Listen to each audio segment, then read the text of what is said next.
Sir మీరు ఒక అధ్యక్ష పదవిలో ఉన్నారు. అవును. సాక్షాత్తు సీఎంఏ మొన్న లాస్ట్ టైం మీటింగ్లో కమాండ్ కంట్రోల్ రూమ్లో పీక కోసిన రూపాయి లేదు ప్రభుత్వం దగ్గర అని తేల్చేసిన పరిస్థితి. మా సమక్షంలో చెప్పలేదు అది.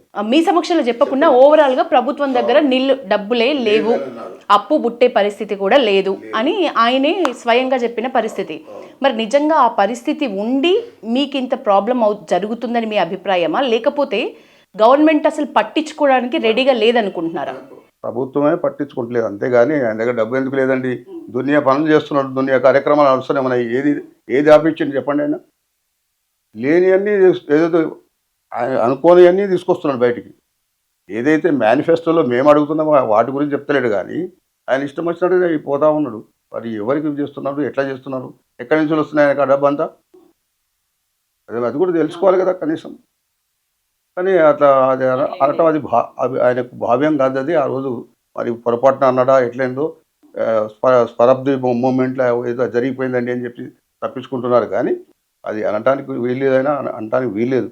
ఒక ముఖ్యమంత్రి గారు ఉండి ఈ భారతదేశంలో ఎవరు ఆ విధంగా మాట్లాడలేదు కూడా ఇప్పటిదాకా. అతను మరి తొందరపాటు చేసిన తర్వాత ఇమీడియట్గా అఫీషియల్ కమిటీ అని పెట్టిండు, తర్వాత సబ్ కమిటీ వేశాడు, అంత చేశాడు. ఆయన అంతలానే మళ్ళీ రెక్టిఫై చేసుకున్నాడు పొరపాటును. సరే, దానికి ముందుకు నడుస్తుందని చెప్పి మేము అనుకున్నాం, కానీ ఇంతవరకు మాత్రం ముందుకు రాలేదు. దాదాపు 700 కోట్లు తీసుకొచ్చి పంపిస్తున్నానని చెప్పారు. అది ఎక్కడ మూసలు కూడా సరిపోతాయి అవి. కనుక దాని విషయంలో మేము చాలా గట్టిగా మాట్లాడాం. ముందుగా వీళ్ళకైతే ముందు చేయాలి, ఫస్ట్ ప్రయారిటీ వాళ్ళకి ఇవ్వమంటారు, టాప్ ప్రయారిటీ మీద ఇవ్వండి ఇది అని చెప్పి రిక్వెస్ట్ చేయడం జరిగింది. మళ్ళీ ఈ కార్యక్రమం అయిన తర్వాత కూడా మళ్ళీ సిఎస్ గారు కూడా చెప్తే అదే వెసులుబాటు చేస్తున్నారండి, డిప్యూటీ సీఎం గారు కూడా అదే ప్లాన్ చేస్తున్నారండి అని చెప్పారు. తర్వాత కోదండరామ్ గారు పర్సనల్గా మళ్ళీ మా ప్రోగ్రామ్ అయిన తర్వాత ఆయన పర్సనల్గా వెళ్ళారు అక్కడికి. ఎవరి దగ్గరికి? మన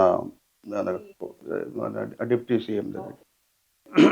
చెప్పిన తర్వాత ఆయన కూడా చెప్పిండు, చాలా దుర్భరంగా ఉన్న పరిస్థితి సార్, నేను స్వయంగా వెళ్ళాను అక్కడికి ఇందిరా పార్క్లో. అక్కడ పరిస్థితి చూస్తే చాలా అధ్వానంగా ఉంది సార్, ఇది మీరు ఇమీడియట్గా ఇది చెకప్ చేయకపోతే ఇబ్బంది అవుతుంది సార్ అని చెప్పి కూడా ఎక్స్ప్లెయిన్ చేసి, అదే నాకు అర్థం కావట్లేదు, అసలు 10,000 మంది అని మీరు చెప్తున్నారు, 14,000 మంది అని వాళ్ళు చెప్తున్నారు, ఏది కరెక్ట్ అని అంటే ఇమీడియట్గా నాకు ఫోన్ చేసిండు కోదండరామ్ గారు. చేసినప్పుడు నేను చెప్పాను, 10,000 మంది లోపట్నే ఉన్నారు సార్, ఎక్కువ లేరు, దానికి 10,000 మందికే ఇవ్వండి అడుగుతున్నాను నేను, ఎక్కువ లేదు. 650 కోట్లు అయితే సరిపోతుందమ్మా, అది కూడా చెప్పాను నేను. సో ఎక్కువ అమౌంట్ కూడా అవసరం లేదు మాకు, ఇవి క్లియర్ అయిపోతాయి ముందు అని చెప్తే సరి అని చెప్పారు. దానికి ఇంతవరకు ఏంటంటే ఈలోగా ఎలక్షన్స్ వచ్చినాయి, సర్పంచ్ ఎలక్షన్స్ అని అవని అని చెప్పేసి వాళ్ళు చెప్పలేకపోయినారు. మళ్ళీ నిన్నటి నుంచి మళ్ళీ నేను కార్యక్రమం చేస్తాం. 24th నాడు మా వాళ్ళంతా కలిసి ఏం చేశారంటే, సార్ కనీసం 1 డే మనం హంగర్ స్ట్రైక్ చేస్తాం సార్, 33 జిల్లాల నుంచి కలిసి చేస్తాం, మీ ఆధ్వర్యంలోనే చేస్తాం సార్, మాకు అనుమతి ఇవ్వండి అంటే మేము అప్పుడు ఓకే రైట్ నో ప్రాబ్లం అని చెప్పేసి అన్ని జిల్లాలకు కూడా ఇంటిమేషన్ ఇచ్చాం.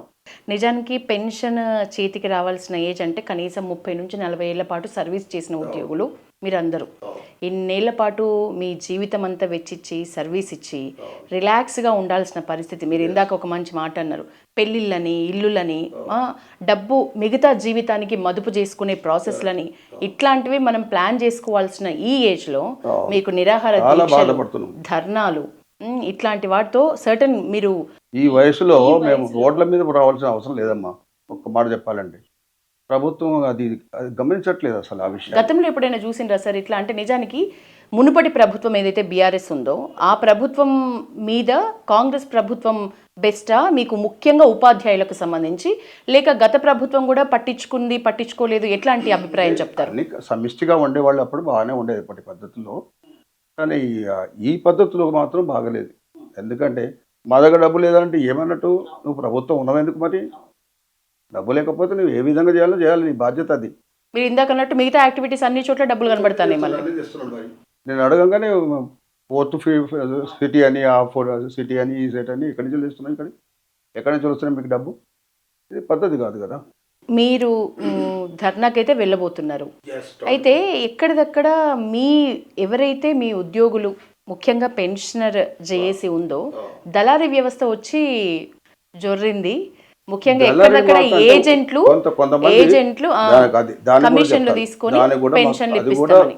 మనం కోదండరాం సమక్షంలోనే చాలా మంది అడిగారు. అయితే 2025లో 2024 గురించి నేను చెప్తున్నాను. 2025లో కూడా ఆగస్టులో సెప్టెంబర్లో లంసమ్ అమౌంట్ తెప్పించుకున్నాడు వాడు. ఎట్లొచ్చింది నీకు అనేవి మరి వాళ్ళకి తెలిసి ఇన్ఫర్మేషన్ వస్తుంది కదా వాళ్ళకు. అరే నీకెట్లొచ్చింది మరి మేము ఇంతవల్ల ఉన్నాము మాకు రాలేదేంది భయ్ అని చెప్పి అడిగినప్పుడు ఇక ఏదో సార్కి మీకు ఏం చెప్తామా సార్ ఇవన్నీ అని చెప్పి దాట వేసి చెప్పాను. దళారీ వ్యవస్థ అన్నప్పుడు కొంతమంది మరి డిప్యూటీ సీఎం ఆఫీస్ దగ్గర ఎక్కడో కొంత లీక్ అవుట్ జరుగుతుంది అది. మరి ఆయన చెప్పినప్పుడే వాళ్ళకి కొంతమందికి ఇచ్చినట్టుగా మాకు సమాచారం ఉంది. అరే సీరియల్గా రావాలి కదా వస్తే. అవును. మాకు అందరికి ఉన్నాయి మాకు వచ్చింది వాళ్ళకి కూడా రావాలి కదా. కానీ వాళ్ళు ముందు రావడం ఏంది మాకు అసలు రాలేదేంది అని అంటే ఇక వాళ్ళు ఇండైరెక్ట్గా చెప్పింది ఏంది దళారీ వ్యవస్థతోటి కొంతమందికి కలిసి తీసేసుకొని బయటపడ్డారు. ఏదో పర్సంటేజ్ పెట్టుకొని వాళ్ళు వెయిట్ చేసినారని చెప్పి సమాచారం వచ్చింది. అది కూడా మా కోదండరావు గారు కూడా క్లియర్గా చెప్పారు. ఈ విషయం కూడా బాగాలేదండి, చెడ్డ పేరు వస్తుంది ప్రభుత్వానికి. ముఖ్యంగా ఐక్యత పోతుంది కదా సార్ చాలా చెడ్డ. మీలో మీకు. అదే కాకుండా చెడ్డ పేరు అయితే వస్తుంది. మరి ఇది ఇమీడియట్గా ఫస్ట్ కమ్ ఫస్ట్ లెక్క ప్రకారం రావాలి కదా ఎవరికైనా. మరి ఆ పద్ధతిగా లేకుండా చేస్తున్నారని చెప్పి అది కూడా చెప్తే నేను చూస్తానండి అని చెప్పి మొన్నటి దాకా ఏమనంటే ఎలక్షన్స్ అని చెప్పి తప్పించుకున్నారు. ఇక రేపటి నుంచి ఏమంటారో చూద్దాం.